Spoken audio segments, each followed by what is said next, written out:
Marco പടം first day തന്നെ പോയാണ് കണ്ടത്. അഫ്കോഴ്സ് നമ്മൾ എപ്പോഴും റിവ്യൂ 1-2 ദിവസം കഴിഞ്ഞിട്ടാണല്ലോ ഇടാറ്. സോ നിങ്ങൾ ഒരു വീഡിയോ 1-2 ദിവസം കഴിഞ്ഞതിന് ശേഷമായിരിക്കുള്ളൂ മിക്കവാറും കാണുന്നത്. പടത്തിനെ കുറിച്ച് പറഞ്ഞാൽ പടത്തിൻ്റെ ഫസ്റ്റ് ഹാഫ് ഞാൻ കണ്ടപ്പോൾ ജസ്റ്റ് ഒരു ആവറേജ് എക്സ്പീരിയൻസ് ആണ് എനിക്ക് കിട്ടിയത്. പടത്തിൻ്റെ ഒരു ഇൻ്റർവെൽ ബ്ലോക്ക് അത് ഒഴിച്ച് നിർത്തിയാൽ ജസ്റ്റ് ഒരു ആവറേജ് എക്സ്പീരിയൻസ് ആണ് എനിക്ക് കിട്ടിയത്.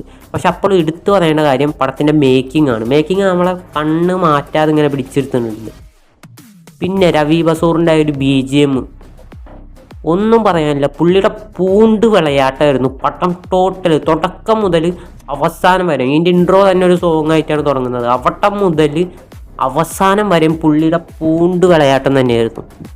പിന്നെ ഉണ്ണി മുകുന്ദൻ പുള്ളിയുടെ 1 man ഷോ തന്നെയാണ് ഈ ഒരു പടം. അതിനു മുന്നേ പുള്ളിയുടെ ഇൻട്രോനെ കുറിച്ച് പറയണം.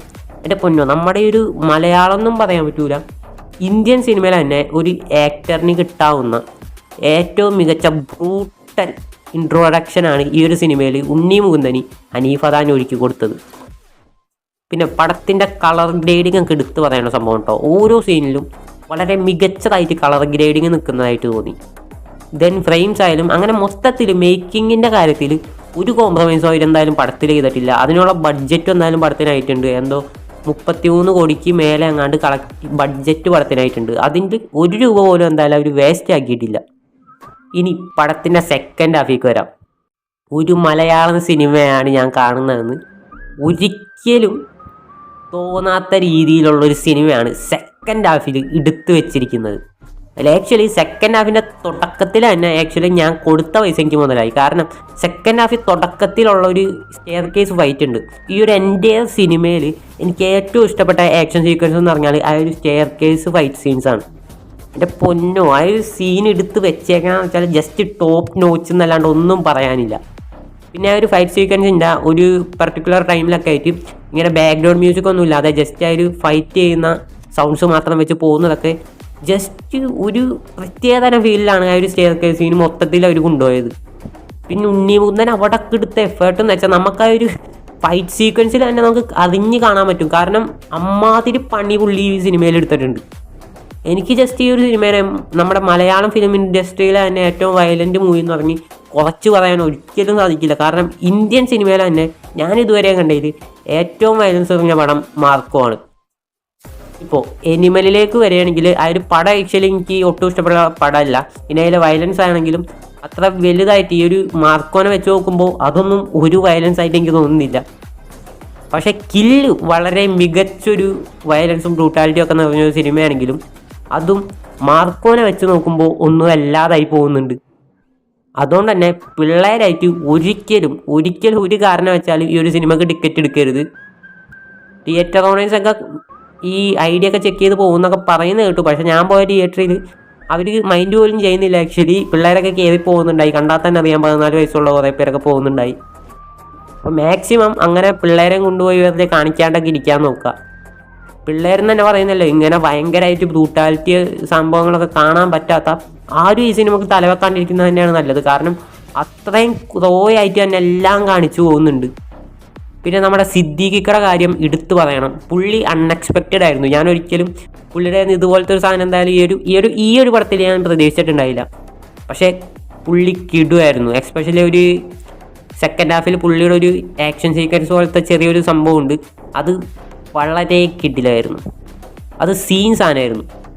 പിന്നെ പടത്തിലെ വില്ലന്മാരിലേക്ക് വന്നാൽ പടത്തിലെ മെയിൻ വില്ലൻ എന്ന് പറയുന്നത് ഒരു ബോളിവുഡ് ആക്ടറാണെന്ന് തോന്നുന്നു, ഹിന്ദി നടനാണെന്ന് തോന്നുന്നു.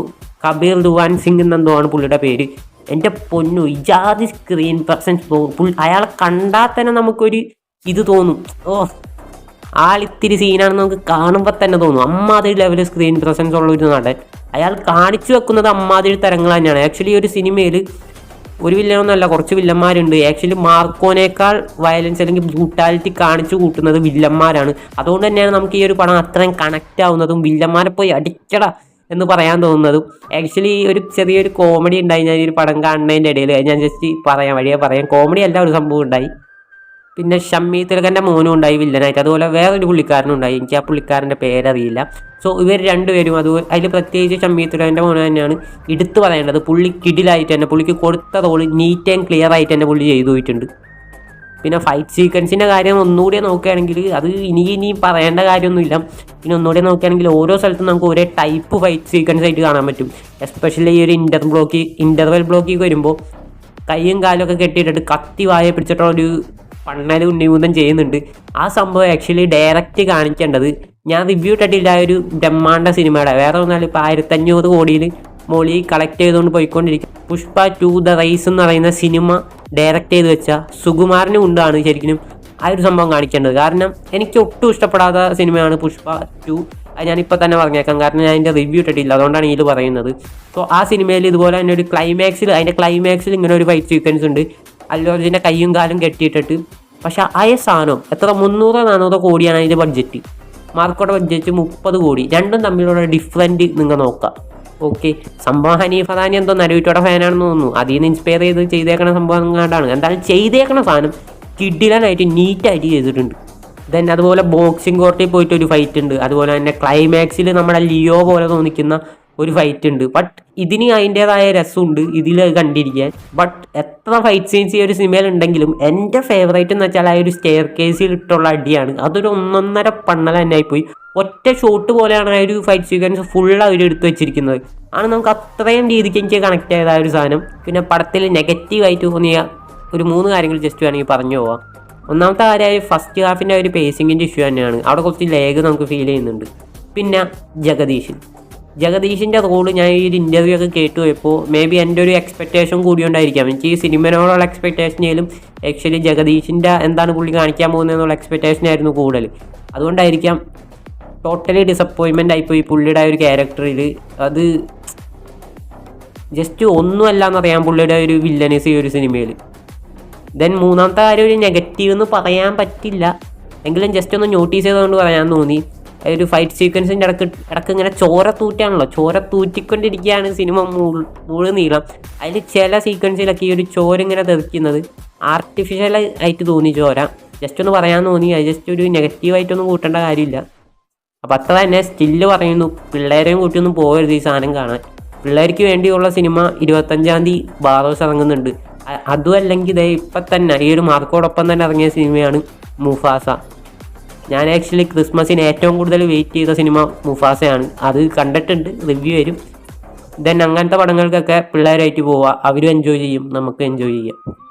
പിന്നെ പടം കണ്ടുകൊണ്ടിരിക്കുന്നതിൻ്റെ ഇടയിലുണ്ടായ ഒരു ഇൻസിഡൻറ്റ് എന്താണെന്ന് വെച്ചാൽ, ഞാൻ ഒറ്റക്കാണ് സിനിമ കാണാൻ പോയത്. ഞാൻ ഒട്ടുമിക്ക സിനിമയ്ക്ക് ഞാൻ ഒറ്റയ്ക്ക് തന്നെയാണ് പോകാറ്. എനിക്കെന്തോ അതാണ് കൂടുതൽ ഇഷ്ടം. സംഭവം പടം കാണുന്നതിൻ്റെ ഇടയിൽ എൻ്റെ സൈഡിൽ ഒരു അപ്പൂപ്പനായിരുന്നു വന്നിരുന്നിട്ടുണ്ടായത് സിനിമ കാണാൻ. അപ്പോൾ എനിക്കത് ഭയങ്കര ക്യൂരിയോസിറ്റി ആയി. പുള്ളിക്ക് എന്തോ ഒരു 60-70 ആ റേഞ്ചിലൊരു പ്രായം ഉണ്ടാവും. അപ്പോൾ പുള്ളി ഇങ്ങനെ ചായയൊക്കെ കുടിച്ചുകൊണ്ടാണ് സിനിമ കാണുന്നത്. ചായ അല്ല, എന്തോ വെള്ളം കുടിച്ചുകൊണ്ടൊക്കെയാണ് പുള്ളി സിനിമ കണ്ടുകൊണ്ടിരിക്കുന്നത്. അപ്പോൾ ഫസ്റ്റ് ഹാഫ് ഇങ്ങനെ കഴിഞ്ഞപ്പോൾ ഒരു ഇൻ്റർവെൽ ബ്ലോക്ക് കഴിഞ്ഞപ്പോൾ ഞാൻ പുള്ളിനോട് ചോദിച്ചു, കാരണം എനിക്ക് പുള്ളിയൊക്കെ ഇങ്ങനത്തെ പടങ്ങളിരുന്ന് കാണുമെന്ന് എനിക്ക് ഭയങ്കര ഇതായി. അപ്പോൾ ഞാൻ പുള്ളിനോട് ചോദിച്ചു പടം എങ്ങനെ ഉണ്ടെന്ന് ചോദിച്ചു. അപ്പോൾ പുള്ളി പറഞ്ഞു, ആ മോനെ കുഴപ്പമില്ല, നൈസ് പടം, ആക്ഷനൊക്കെ കൊള്ളാം, അങ്ങനെ പുള്ളി പറഞ്ഞു. ദെൻ സെക്കൻഡ് ഹാഫിൽ ക്ലൈമാക്സ് എത്താനായപ്പോൾ പുള്ളിയൊക്കെ വേറെ റേഞ്ച്. പുള്ളി ഗ്ലാസ്സൊക്കെ എറിഞ്ഞിട്ട് വില്ലന്മാരൊക്കെ അടിച്ചു കൊല്ലാനൊക്കെ ഇങ്ങനെ എണീറ്റ് പറയാം. പുള്ളി വേറെ റേഞ്ച്. അങ്ങനത്തെ ആൾക്കാർ ഇങ്ങനത്തെ പടങ്ങൾ വയസ്സായൊരു ഞാനങ്ങനെ എൻജോയ് ചെയ്ത് കാണണമെന്നും കണ്ടിട്ടില്ല. ഞാൻ പെട്ടെന്ന് കണ്ടപ്പോൾ ജസ്റ്റ് പറഞ്ഞു, ഇങ്ങനെ വയലൻസ് പടങ്ങൾ ഇങ്ങനെ എൻജോയ് ചെയ്ത് കാണുന്ന വല്ല അപ്പൂപ്പന്മാരൊക്കെ നിങ്ങൾക്ക് അറിയുന്നുണ്ടെങ്കിൽ ജസ്റ്റ് ഒന്ന് കമൻറ്റ് ചെയ്യുക. ഞാൻ ആഗ്രഹം ഞെട്ടിപ്പോയി പുള്ളിയുടെ ഒരു മാറ്റം കണ്ടപ്പോൾ സെക്കൻഡ് ഹാഫിൽ. ദെൻ പിന്നെ ഒരു കാര്യം കൂടി പറയാം. ആ ഒരു നെഗറ്റീവ് സൈഡ് പറഞ്ഞ സമയത്ത് പറയേണ്ട ഒരു കാര്യമായിരുന്നു, ഒരു മിസ്റ്റേക്ക് ആയി പോയതാണ്. പടത്തിൽ പോസ്റ്റ് ക്രെഡിറ്റ് സീനൊക്കെ ഉണ്ട്. അത് ഒട്ടും ആവശ്യമില്ലാത്തൊരു സാധനമായിട്ട് തോന്നി. കാരണം തേർഡ് പാർട്ട് വേണമെങ്കിൽ അങ്ങനെ ഒരു പോസ്റ്റ് ക്രെഡിറ്റ് സീൻ കൊടുക്കേണ്ട ഒരു കാര്യം ഉണ്ടായിരുന്നു. കൊടുക്കണമെങ്കിൽ കുറച്ചുകൂടി നന്നായി കൊടുക്കുമായിരുന്നു. അല്ലെങ്കിൽ അവർക്ക് ഡയറക്റ്റ് തേർഡ് പാർട്ട് എടുത്താൽ മതിയായിരുന്നു. ഈ ഒരു പോസ്റ്റ് ക്രെഡിറ്റ് സീൻ വേണമെന്നുള്ള നിർബന്ധമൊന്നുമില്ലല്ലോ ഒരു തേർഡ് പാർട്ട് എടുക്കാൻ. ഇപ്പോഴത്തെ ഒരു ട്രെൻഡ് വെച്ച് പിടിച്ചതായിരിക്കാം, പക്ഷെ അത് ഭയങ്കര ഒരു ഒട്ടും ആവശ്യമില്ലാത്ത സംഗതിയായിപ്പോയി. ഒരുമാതിരി തിയേറ്ററിൽ കറണ്ട് പോയ പോലെ തോന്നിയിട്ടാണ് ആൾക്കാരൊക്കെ ഇറങ്ങിപ്പോയത്.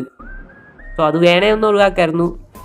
എനിവേ, ഞാൻ മാർക്കോ കണ്ടിറങ്ങിയപ്പോൾ ഞാൻ ഇന്ത്യൻ സിനിമയിലെ ഏറ്റവും വയലൻസ് നിറഞ്ഞ ഒരു സിനിമ കണ്ടിറങ്ങിയത് എനിക്ക് ഉറപ്പായിരുന്നു. സോ അപ്പോൾ അത്ര തന്നെ 18 വയസ്സ് കഴിഞ്ഞൊരു ഒന്നും നോക്കണ്ട, വയലൻസ് ഇഷ്ടമാണെങ്കിൽ മാത്രം. 18 വയസ്സ് കഴിഞ്ഞിട്ടും വയലൻസ് ഒക്കെ കാണാൻ ഇഷ്ടമുള്ളവർ, അല്ലെങ്കിൽ അത് കണ്ടിരിക്കാൻ പറ്റുന്നവരാണെങ്കിൽ ഒന്നും നോക്കണ്ട, ടിക്കറ്റ് എടുക്കുക, പോവുക, നിങ്ങൾ ഡിസപ്പോയിൻമെൻ്റ് ആവില്ല.